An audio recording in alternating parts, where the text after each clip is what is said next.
আসসালামু আলাইকুম। সংবাদে আপনাদের সবাইকে স্বাগতম জানাচ্ছি আমি নুসরাত। শুরুতেই সংবাদ শিরোনাম। নোয়াখালীতে বিএনপির দুই পক্ষের সংঘর্ষ, আহত ১০।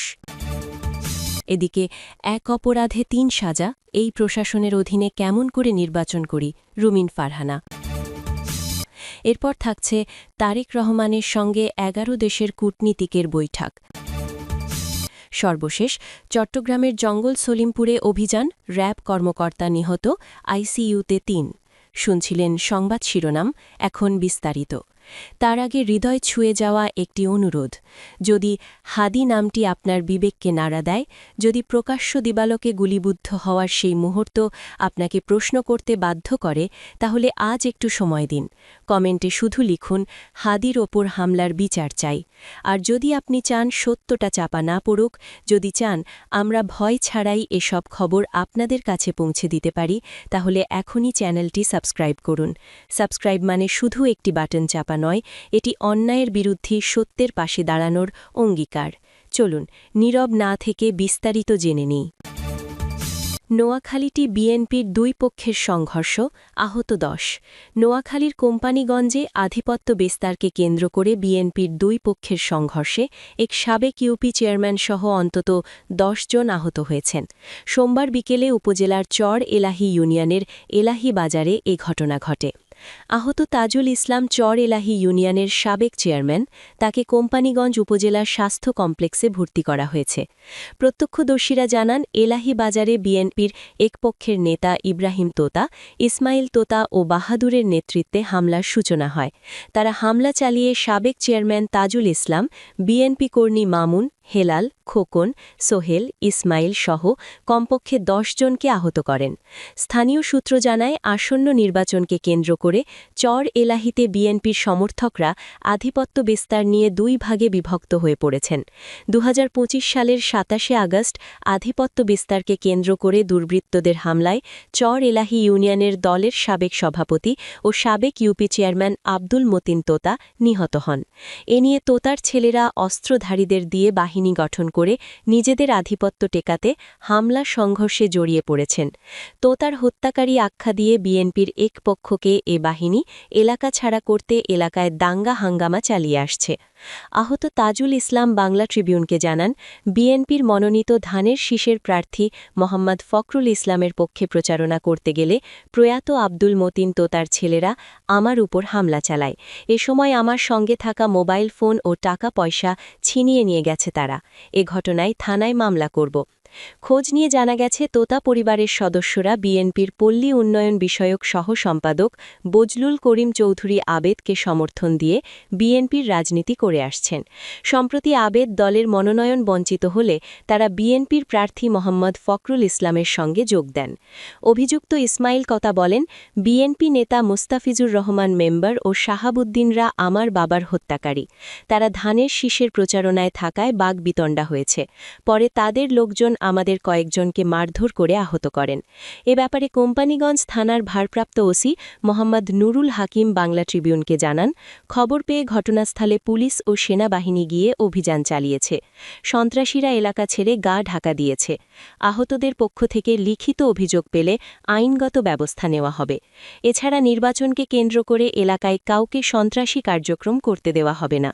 এদিকে এক অপরাধে ৩ সাজা, এই প্রশাসনের অধীনে কেমন করে নির্বাচন করি, রুমিন ফারহানা। আসন্ন জাতীয় নির্বাচনকে কেন্দ্র করে ব্রাহ্মণবাড়িয়া প্রশাসন পক্ষপাতমূলক আচরণ করছে বলে অভিযোগ তুলেছেন ব্রাহ্মণবাড়িয়া ২ সরাইল আশুগঞ্জ বিজয়নগরের একাংশ আসনের স্বাধীনত প্রার্থী রুমিন ফারহানা। একটা অপরাধের জন্য প্রশাসন থেকে ৩ বার শাস্তি পেয়েছেন বলেও মন্তব্য করেছেন তিনি। সোমবার বিকেলে ব্রাহ্মণবাড়িয়া প্রেসক্লাবের মিলনায়তনে আয়োজিত সংবাদ সম্মেলনে এই প্রশাসনের ভূমিকা নিয়ে এসব অভিযোগ তুলেন এই স্বাধীনত প্রার্থী। রুমিন ফারহানা বলেন, দুদিন ধরে দেখলাম ফেসবুকে দুটি চিঠি ভেসে বেড়াচ্ছে। প্রথম চিঠিটি ফেসবুকে দেখলাম, এটা কিন্তু আমার কাছে আসে নাই। প্রথম চিঠি দিয়েছেন উপজেলা নির্বাচন কর্মকর্তা ও একই সঙ্গে সহকারী রিটার্নিং অফিসার কার্যালয়। চিঠিটি নির্বাচনী তদন্ত ও বিচারিক কমিটির কাছে দেওয়া হয়েছে। ১৭ তারিখের একটা চিঠি ১৭ তারিখ রাতেই ১৮ তারিখ সকালবেলা ফেলা সামাজিক যোগাযোগ মাধ্যমে ভাইরাল হয়ে যায়। যে উপজেলা নির্বাচন কার্যালয় একটা চিঠির নিরাপত্তা 2 ঘণ্টাও রাখতে পারে না, গোপনীয়তা রক্ষা করতে পারে না, তারা কি করে একটা নির্বাচনের মতো বড় কাজকে পরিচালনা করবেন? ফেসবুকের মাধ্যমে গতকাল জেলা প্রশাসক ডিসি কার্যালয় থেকেও একটি কারণ দর্শানো নোটিশ পেয়েছেন বলে উল্লেখ করেন রুমিন ফারহানা। এসব বিষয় তুলে ধরে তিনি বলেন, 17ই জানুয়ারি সরাইলের ইসলামাবাদে আমরা কোনো জনসভা করি নাই। এটা একটা ছোট উঠান বৈঠক ছিল। এর মধ্যে যখন ম্যাজিস্ট্রেট সাহেব আসলেন, তিনি এসে পুলিশ নিয়ে ভেতরে ঢোকেন, উঠানে আসেন, আমি বক্তব্য সংক্ষিপ্ত করি এবং নেমে যাই। আমি বিনয়ের সঙ্গে জিজ্ঞেস করেছি আমার কোন আচরণবিধিটা লঙ্ঘন হয়েছে, উনি আমাকে বলতে পারছিলেন না। একটা পর্যায়ে আমি উত্তেজিত হয়ে বলি, সবাই প্রচারণা করছে, আপনাদেরকে বৃদ্ধাঙ্গুলি দেখাচ্ছে। রুমিন ফারহানা বলেন, আমি কাউকে বৃদ্ধাঙ্গুলি দেখাই নাই, অর্থাৎ 2টি সরকারি চিঠিতে দাবি করা হয়েছে আমি বৃদ্ধাঙ্গুলি দেখিয়েছি। এটি সর্বৈব মিথ্যা। আমি বলেছি যে অন্য প্রার্থীর কর্মীরা বৃদ্ধাঙ্গুলি দেখায়। হাবিব সাহেব যখন বৃদ্ধাঙ্গুলি দেখান, প্রশাসন সেখানে উপস্থিত ছিল, কিচ্ছু করে নাই। এক অপরাধের জন্য প্রশাসন থেকে 3 বার শাস্তি পেয়েছেন বলে জানিয়ে রুমিন ফারহানা বলেন, এ ঘটনার পর আমাকে 40,000 টাকা জরিমানা করেছে। এর আগেও আমাকে 5,000 টাকা জরিমানা করেছে। 40,000 টাকা জরিমানা করল, তার মানে আমার অপরাধের শাস্তি হল 40,000 টাকা জরিমানা। তারপরে দ্বিতীয় অ্যাকশন হল উপজেলা নির্বাচন কর্মকর্তা চিঠি পাঠালেন নির্বাচনী তদন্ত ও বিচারিক কমিটির কাছে। এক অপরাধে আমার 2 নম্বর শাস্তি, এখানেই থামল না। 3 নম্বর শাস্তি হিসেবে রিটার্নিং কর্মকর্তা বা ডিসি আমাকে নোটিশ পাঠালেন। আমি এখনও সেই নোটিশ পাই নাই, সামাজিক যোগাযোগ মাধ্যমে দেখেছি। একটা অপরাধের জন্য 3 জায়গায় শাস্তি দেওয়া হলো, এক অপরাধে 3 সাজা। এই প্রশাসনের অধীনে আমি কেমন করে নির্বাচন করি, যারা অলরেডি এতটা বায়াস? আসন্ন আসনটিতে বিএনপির নেতৃত্বাধীন জোটের শরিক জমিয়ত উলেমায়ে ইসলাম বাংলাদেশের কেন্দ্রীয় কমিটির সহসভাপতি মাওলানা জুনায়েদ আল হাবিবকে জোটের প্রার্থী করা হয়েছে। ওই প্রার্থীর বিষয়ে প্রশাসন অনেকটাই নীরব বলে মন্তব্য করেন রুমিন ফারহানা। তিনি বলেন, জুনায়েদ আল হাবিবের প্রচারণাকালে আমাকে বলা হয়েছে নর্তকী ও টিস্যু পেপার, যাকে দল ব্যবহার করে এখন ছুঁড়ে ফেলে দিয়েছে। এ ধরনের উৎসাকনীমূলক, আক্রমণাত্মক ও লৈঙ্গিক পরিচয় দিয়ে অবমাননাকর বক্তব্যের বিষয়ে কোনো ব্যবস্থা নেননি জেলা প্রশাসক।